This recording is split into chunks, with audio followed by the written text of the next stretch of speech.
বান্দা আজকে টাকা হয়েছে, তুমি ডেক্সিট বাজিয়ে ডিজে গান বাজায়া জমিনকে কাঁপাইছো, মাঝে মধ্যে আমি আল্লাহ ভূমিকম্প দিয়ে বোঝাই, বান্দা সতর্ক হও।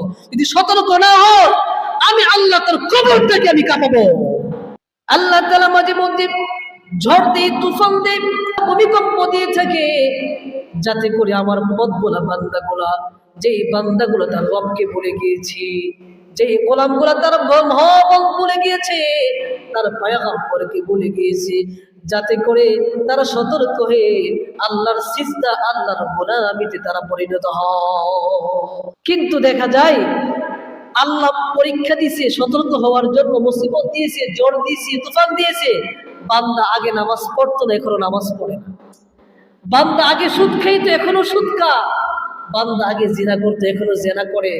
বান্দা আগে আল্লাহর নাফরমানি করতো, এখনো নাফরমানি করে। আল্লাহর বান্দা আগে নিজের সন্তানকে পর্দা করাতো না, স্ত্রীকে পর্দা করাতো না, নিজের মেয়েকে পর্দায় রাখতো না, এখনো সে পর্দায় রাখে না। আল্লাহ বলে, বান্দাকে আমি যাচাই করলাম, আমি পরীক্ষা করলাম, বান্দা কেমন যেন তুমি না বোঝার ভান ধরেছ। বান্দা তার জমিনটাকে আল্লাহর গোলামের চাইতে প্রাধান্য দে, তার ব্যবসাটাকে সে আল্লাহর গোলামের চাইতে প্রাধান্য দে, তার চাকরিটাকে আল্লাহর গোলামের চাইতে প্রাধান্য দে। তার ব্যবসা, তার চাকরি, তার অন্যান্য কাজ থেকে আজানের ধ্বনি শোনার পরেও সে মসজিদে আসতে পারে না। তুমি কপাল পোড়া।